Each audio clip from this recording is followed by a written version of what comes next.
Hi guys, this is Keshav Malpani. Welcome back to 12 Minutes to CLAT. Today I'm going to discuss a very important strategy with respect to three very important sections in your CLAT exam. जो एक तरह से कह सकते हो it covers 60-70% part of a CLAT exam.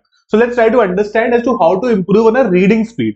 Now see, reading speed you understand that CLAT has three major sections. जहां पर अगर आपका reading speed fast होगा, it will help you do it very fastly as well as you could say very efficiently as well. So most of the aspirants, particularly in the last leg of their preparation, who start late also, have a problem कि sir हमारा reading speed बहुत slow है and we are not able to read those 120 questions in the designated 120 minutes.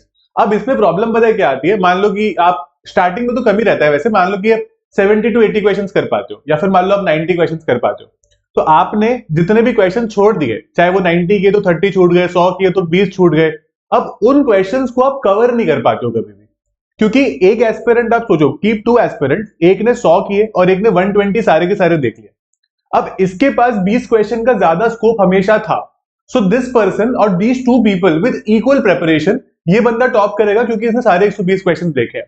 Now our target till the end is to read all 120 questions. और ये process ऐसा नहीं है कि आज बोल दिया तो आज ही हो जाना चाहिए, ये धीरे धीरे करके आता है। हो सकता है स्टार्टिंग में तो आप 60 कर पाओ, 70 कर पाओ, बट ये बच्चे बहुत इंप्रूव करते हैं over a period of time. तो आज की क्लास में समझेंगे कैसे उस 60, 70, 80 अटेम्प्ट्स को 120 तक ले सकते हैं। अब ये भी बहुत इंपॉर्टेंट है कि अटेम्प्ट्स का मतलब ये नहीं कि सारे के सारे क्वेश्चंस करने हैं कि 120 के 120 करके आने, लेकिन 120 में देख तो पाऊं, then I have to make a decision कि मेरे को कितने करने हैं। मैं अगर 80 ही देख पाया तो फिर तो मेरे को सारे करने पड़ेंगे, क्योंकि मेरे को स्कोर भी तो अच्छा लाना है। अगर मैं 80 देख के 50 करूंगा तो मेरे 30 नंबर आएंगे, राइट? वहीं अगर मैं 120 देख के 90, 100 के आसपास करूंगा तो possibility I will get into 60, 70, right? तो इसीलिए बहुत इंपॉर्टेंट है रीडिंग स्पीड को इंप्रूव करना। ये एक स्किल है जो हम स्कूल में थोड़ा थोड़ा सीखते हैं, बट उसको उतना सीरियसली नहीं सीखते, because in every exam that you do for school you have sufficient time. यहां पर CLAT is a race against time. तो मैं आपको समझाता हूं कि रीडिंग स्पीड को कैसे इंप्रूव कर सकते हो और क्यों इतना वो इंपॉर्टेंट भी है। तो पहले समझते हैं क्यों करना है हमको, क्योंकि तीन सेक्शन हेवीली रिलाय करते हैं: क्रिटिकल रीजनिंग सेक्शन और the logical reasoning section, English language section and legal reasoning section. अगर आप इन तीनों को प्रॉपरली करना चाहते हो, your reading speed has to be top notch. और ये कैसे करेंगे मैं भी बताऊंगा आपको, ठीक है? कॉम्प्रीहेंशन, एक तो कॉम्प्रीहेंशन का मतलब होता है interpretation. When I am reading something I should be able to understand what I am reading even though it is slightly difficult. वो बहुत इंपॉर्टेंट है, क्योंकि पैसेजेस आएंगे, पैसेजेस में से आइडेंटिफाई करने पड़ेंगे आपको answers. All the answers are not directly written in the passage, you have to sometimes strengthening, weakening, inference के क्वेश्चंस आते हैं, तो आपको वो पैसेज समझना पड़ता है and then only you are able to answer, right? And obviously reading speed तो इंपॉर्टेंट है ही। तो हम लोग क्या कोशिश करेंगे आगे जाके कि we are able to see all 120 questions and only in that circumstance. आप किसी भी क्लैट टॉपर से बात कर लेना, कोई भी ऐसा क्लैट टॉपर नहीं होगा जो आपको बोलेगा कि नहीं मैं तो 100 क्वेश्चन देख पाता था और मैंने 100 को अच्छे से किया। ऐसा कोई भी नहीं होता। 100 क्वेश्चन अच्छे से किए होंगे बट देखे 120 थे, ताकि पता हो कौन सा छोड़ना भी है। एक अच्छा क्लैट एस्पिरेंट वो भी होता है जो वो फोर्थ सेम फिफ्थ सेम वाली बॉल को छोड़ देता है कि यार ये नहीं छेड़नी मुझे, क्योंकि ये क्वेश्चन ऐसा है जो बहुत ही अजीब सा ट्रिकी है, छोड़ते हैं इसको, राइट? तो इसीलिए छोड़ तभी पाओगे जब आप सारे क्वेश्चन देख पाओगे। अब कैसे इंप्रूव करें हमारी स्पीड को? The best way to improve it is reading newspaper every day. Now newspaper is a big headache for all of us. मेरे को पता है न्यूज़पेपर पढ़ना किसी को पसंद नहीं है और बचपन से हमने शायद पढ़ा भी नहीं है, बट मैं आपको ये गारंटी के साथ बोल सकता हूं, if you start reading newspaper every single day, कोई फेस्टिवल ऑफ नहीं, कोई संडे ऑफ नहीं, फॉर 6 मंथ्स, ठीक है, 6 महीने पढ़ के देखो, आपकी रीडिंग स्पीड बहुत ड्रास्टिकली इंप्रूव हो जाएगी। मतलब आप जो 50-60 अटेम्प्ट्स पर, अगर 70 अटेम्प्ट्स पर हो ना, आप धीरे धीरे 100 क्वेश्चन तो देख पाओगे ही पाओगे, और फिर उसको धीरे धीरे इंप्रूव करके 120 तक भी पहुंच जाएंगे, राइट? तो ये पूरा प्रोसेस है, please believe in the process. ऐसा नहीं होता कि आज आपने न्यूज़पेपर पढ़ना शुरू किया और आप बोल रहे हो सर तो हमसे हो ही नहीं रहा। You have to make it a habit. So this is one major obstacle that comes in the CLAT का प्रेपरेशन। हम लोग कई बार क्या करते हैं कि प्रेपरेशन को स्टार्ट बहुत जील के साथ करते हैं, फिर वो बीच में हमारा ग्राफ वैसे डाउन चला जाता है, फिर एकदम से उसको उठाते हैं। तो हमारा ग्राफ ना अगर सीधा रहे तो ही अच्छा है, हमको ऊपर या नीचे एक्सट्रीम्स में जाना ही नहीं है। हमको एक स्टेबल सी प्रेपरेशन करनी है और अच्छा से एकदम कॉलेज हमको मिल जाएगा आगे जाके, राइट? तो कोशिश उसी की करनी है। न्यूज़पेपर हर रोज पढ़ो। और अब न्यूज़पेपर में मेरी स्पीड कैसे तेज है या कम है मुझे कैसे पता चलेगा? इसके दो तरीके हैं। पहला तरीका यह है, जब आपको न्यूज़पेपर पढ़ते हुए करीब मान लो 50 to 60 डेज, है ना, करीब 2 महीने के आसपास हो गए हैं, तो start using a stop watch while you read articles.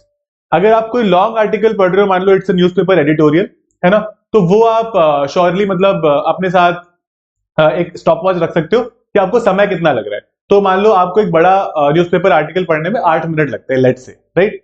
अब हम क्या करेंगे, उसको हर वीक कोशिश करेंगे कि हम उसको 15 से 20 सेकंड कम में कर सके उसी लेंथ के आर्टिकल को, कि मेरे को अभी 8 मिनट लगे थे, let's try at 7:40, next weekend में 7 मिनट 40 सेकंड में देखते हैं, फिर 7:20 में देखेंगे। ऐसे करके हम धीरे धीरे करेंगे। कभी भी ऐसा नहीं होता कि अरे मुझे तो 8 मिनट लग रहा है लेकिन एक्सपेक्टेड टाइम तो 5 मिनट है, तो कल से 5 मिनट में करना है, ऐसे कभी भी हो ही नहीं पाएगा, राइट? Very important. उसके अलावा मेरे को एप्लीकेशन भी देखना है, पढ़ के मेरा काम पूरा होगा नहीं, मेरा एप्लीकेशन कितना है, मेरे को कितनी चीजें आती है, वो सिर्फ पता चलेगा आपको सेक्शनल टेस्ट और मॉक टेस्ट सॉल्व करके। तभी तो हमें समझ में आएगा ना भाई कितने क्वेश्चंस कर पाते हैं हम कितने टाइम में, है ना? तो वो आपको काफी काफी यूजफुल होगा कि do sectional test and mock test regularly, even if you are at the starting of a preparation. आप विद इन 15 डेज आपकी प्रिपरेशन स्टार्ट करने से सेक्शनल टेस्ट और मॉक टेस्ट करने लग जाओ, काफी हेल्पफुल रहता है, बहुत कुछ समझ में आ जाता है धीरे धीरे करके हमको इस मामले में। उसके अलावा मैं हमेशा एक क्लैट एस्पिरेंट से बोलता हूं, तो हम लोग शायद ना उस एज में भी है और कभी कभी हमको ऐसा लगता भी है कि यार हमको बहुत क्विक रिजल्ट चाहिए, है ना? We are that shorts and reels वाली जनरेशन जहां पर सब कुछ 15-20 सेकंड में ही चाहिए। चलो यार 15-20 सेकंड में तो नहीं एक्सपेक्ट करते, बट हमें विद इन डेज रिजल्ट चाहिए। वैसा नहीं होता है ना?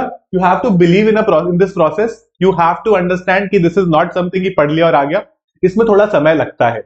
So even if you're something who is very weak, somebody who is not from an English medium school also, मान लो हिंदी मीडियम के स्टूडेंट हो या फिर आप कोई और रीजनल मीडियम के स्टूडेंट हो, then also it is very much possible provided you put in that extra effort. CLAT is just about doing 5 to 7 things right. अगर जो भी एस्पिरेंट हो 5 से 7 चीजें सही कर लेता है ना, वो इस एग्जाम को क्लियर कर लेता है। दिक्कत यह है कि 90% लोगों को पता ही नहीं होता कि ये 5 से 7 चीजें क्या है। तो हम धीरे धीरे करके अपने सेशंस में डिस्कस करते रहेंगे, है ना? तो 12 मिनट्स टू क्लैट को आप डेफिनेटली फॉलो कर सकते हो, ताकि मैं आपको प्रॉपर्ली वो सारी चीजें बता पाऊं ना रेगुलर बेसिस, राइट? इसके लिए अभी देखो, मैंने एडिटोरियल में आपको स्टॉपवॉच यूज करने के लिए बोला। कभी कभी हमारे साथ ये प्रॉब्लम होता है कि हम लोग ना एडिटोरियल्स को पढ़ के समझ नहीं पाते। अब कोई बहुत डिफिकल्ट सा, मान लो कोई इंटरनेशनल पॉलिटिक्स पे आ गया, तो मेरे को तो उसका आइडिया ही नहीं था, अब मैं कैसे उसको समझूं? तो that is difficult. There are certain words also जो काफी डिफिकल्ट हो जाते हैं, चलो उसको डिक्शनरी में देख लेंगे, बट फिर कैसे याद करें? तो हम लोग पता है क्या करने वाले in the batch, I think आरंभ वगैरह के बारे में आप लोगों को पता होगा। हम लोग उसमें बहुत ही जल्दी ऐसी क्लासेस करने वाले जहां पर आपको हफ्ते के सबसे इंपॉर्टेंट एडिटोरियल्स क्लास में करवा दिए जाएंगे।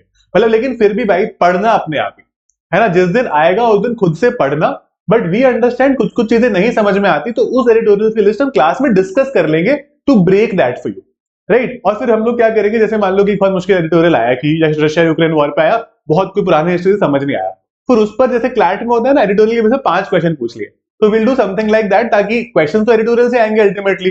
तो will find out editorials from different newspapers and we'll try and make questions on them, so that would kind of help you in our classes as well, right? So if you do not know about the batches, मैं आपको बताता हूँ, this is the Aarambh plus batch, जहां पर आपको offline mock test, offline books और बाकी सारे हमारे पोर्टल पर भी काफी सारे मॉक टेस्ट, सारी classes, you will get everything, है ना? तो उसके अलावा अगर आपको बुक्स नहीं चाहिए और ऑफलाइन मॉक टेस्ट नहीं चाहिए, you can take a normal Aarambh batch also, ठीक है? इसमें हम ये नया फीचर जो मैंने अभी आपको बताया ये ऐड करने ही वाले, तो you can become a part of this, and 12minutestoclass.com पर आप जाकर आपको ये बैच मिल जाएगा, ठीक है? आपको कोई भी अगर डाउट होता है तो आप obviously you can contact us. मैंने आपको इस वीडियो के डिस्क्रिप्शन में इसका लिंक भी दे रखा है, और जो हमारा स्टूडेंट सपोर्ट कॉन्टैक्ट नंबर है वो भी दे रखा है, तो आप कॉन्टैक्ट कर सकते हो। तो कंसिडर दिस, बट ये बहुत इंपॉर्टेंट चीजें हैं, तो इनके साथ बहुत ज्यादा सीरियस होना है अभी से। ऐसा नहीं करेंगे कि बाद में जाकर देख लेंगे, हो जाएगा एग्जाम की। ठीक, जल्दी क्या होता है कि हमारा दिमाग ना एग्जाम के पास जाकर चलना शुरू होता है।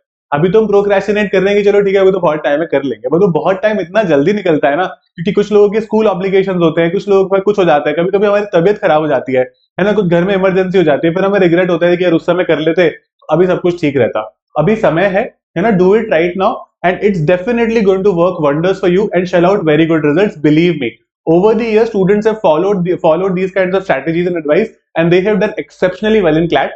Now it is your turn to make sure कि ये सारी strategies आप अच्छे से अप्लाई करो और अपनी प्रिपरेशन को 100% श्योर बनाओ, राइट? That is it. अगर आपको कोई भी डाउट है with respect to reading speed और comprehension, mention that in the comment box. I'll be very happy to take it from there and answer it for you. Thank you so much guys. Keep smiling and keep working really hard. I'll see you in class.